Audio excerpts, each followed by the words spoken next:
valeur ya mibeko ya Nzambe tomonaka ya côté parce que oyo balakisaki bazolaka na Nzambe te bazali kolanda oyo ekomami na Bible mais oyo mpe ekomami na Bible bapesi interprétation na yango moto na ndenge na ye nazali kolisa bino kaka oyo ye moko atindaka neti ngai na Nzambe toyokani na mateya na Bible alobi na ngai kobakisaka eloko moko te na oyo balekisaka ye elingi koloba na nyonso na koyebisa bino kaka oyo ya aloba oyo elekaka mbala mosusu soki apesi to mobeko kondimisa bango namoni te application na yango na bembepe kokoka sika wape na solo na ye papa oyo nayebisa bango ata mokolo mosusu parce que namoni lokola ekokoka te donc na kosala condition volontaire en accord na ye enayebisa bino likambo te mais jamais na koyebisa oyo ye azali parce que azali soko nayebisa akokokaka okanisi lengira sika nakanisi motu moko te akanisi linga na ngai na kopasa lokola kaka tango Moïse azalaka na bana ya Israël na désert azalaka na tableau te bazalaki kosolola na pokwa na mikolo oyo Nzambe atikaki bango batraîne wana na pokwa bapelisi feu de camp Moïse abandi koyebisa bango masolo na ye na Nzambe lokola na koki kozwa bino apokwa nyonso tovandaka esika yoko te na mokolo ya lomingo lokola lelo to mpe na mokolo ya mibale lokola Nzambe akomisa tosololaka masolo na ye bolandaka ngai malamu mpenza parceke Nzambe azali kosakaka te baye bazali kobuka mibeko ya Nzambe bokomona bapédition na yango ekozala mabe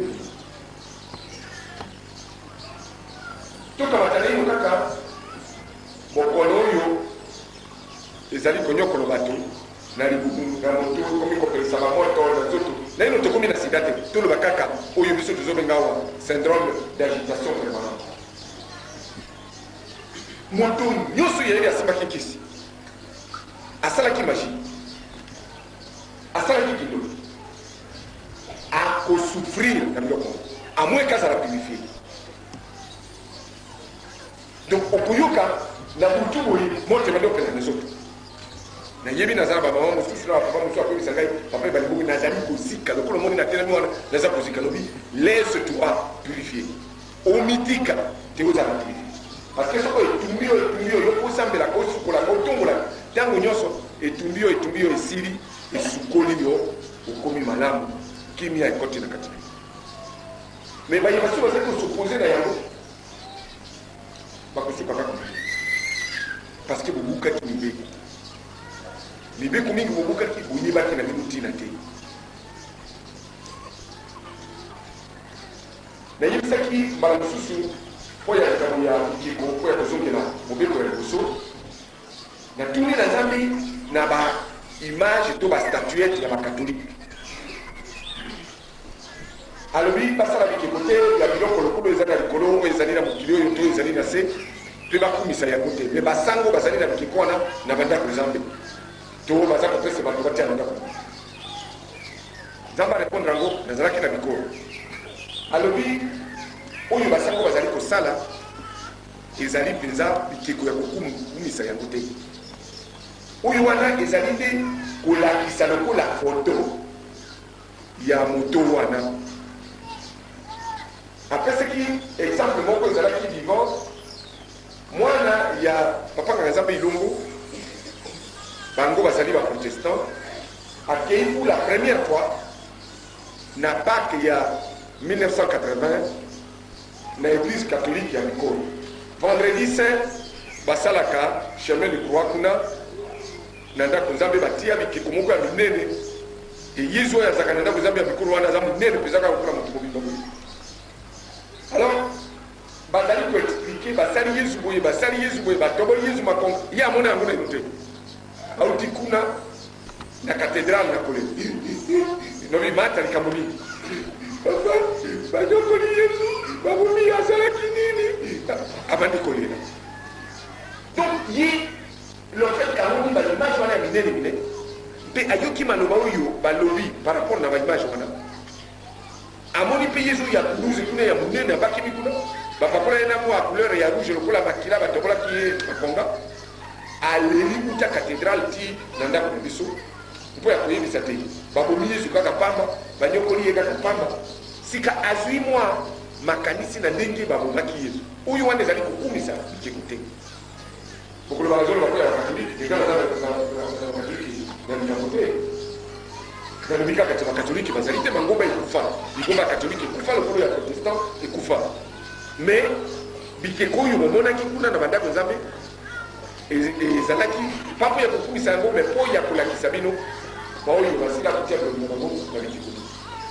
oyo ye kokoma mabe ezali nini bikeko mosusu esila kokota na musée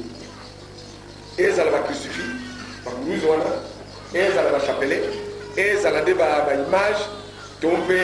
mwa bikeko mosusu ya elongi ya mama maria à partir du moment ke bikeko wana batingisi bati magie bakomi kokumisa yango parce que na bikeko mosusu ya mama maria ya ndenge wana oyo batia magie na puissance na yango oyo batiaka na ntango ya kala ezalaki soko moto moko akumisi yango maria valence azalaki mwasi moko azalaki na cosmos akoya kobima na kati ekeko wana akobima complètement akomi moto e okomona esusu ekeko te omoni ye boyo wana bazali kokumisa bikeko puisque akumisi yango ekeko wana esaleli biloko boyebi bato basusu bazali na biloko mosusu na nzoto bastigmate babengaka yango soko asambelaka mingi akomona makila ekotanga lokola yesu etusa biloko wana ezali mingi lokuta ezali biloko ya bato mingi ya magie bazalaki kosalela baoyo basusu ya kala bazalaki na kondima ya solo mbala moko esalemaka na mokili mais oyo ya mingi okobona wa moto mosusu soki asambeleli oyo makila ebimi na maboko na ye ebimi na mopanzi na ye lokuta eza biloko ya magie nakanisi esika ebimaka lisusu te soko boyebi moto moko abimaka biloko wana na congo to mpe na zaire bon na afrika to mpe nani ezali kaka moto ya magie parce que na mikolo oyo moto akoki koloba na yo te depuis nzambe ayikoba na nzoto na ngai te nakutanaki ngai na yesu boye ata mokolo te ata soko yesu azalaki kosala baparition na ntango mosusu uta kaka mokolo wana eloko mokisu donc biloko nyonso wana bozali kokumisa ezali kobimisa mwa baefe mosusu ya lokola kobangisa to ya kopesa yo kondima ezali ya nzambe te nzambe azalaka na bijeko te azalaka kuna te kokata seleka aboyi yango mpenza na tosalaka yango mpo tozali basi mpo tozali mibali naloba bosalaka yango mpo boyebi te elokola boyebi yango lelo komeka lisusu kosala seleka te na nkombo ya nzambe okoloba kaka oyo ezali ya solo eza balingi moto azala boye batuni yo likambo oyo yoyebi loba nayebi yango oyo oyebi te nayebi te suka kaka ndenge wana oyo nyonso koya koajoute ezali kaka makambo ya lokuta omonaki moto eza monaki ete esili osalaki likambo oyo nasalaki te to nasalaki me kobanda koluka kokosa ezali mabe esurtout ya kobatisaka na nkombo ya nzambe ngai nasalaki likambo wana te mpo nini ozoloba ndimo ya nzambe mpo obangisa nani ye alors koyebi ezali lokuta uta lelo tokokebana yango mingi parce que nzambe akotika impuni ata moto moko te oyo azali kotanga nkombo na ye nakanisi mpo ya lelo ezalaki rappel ya mobeko elekaki mpe rappel mpe éducation spirituelle ya enseignement ya lelo ya mobeko ya kokata kotanga nkombo na nzambe pamba te na lokuta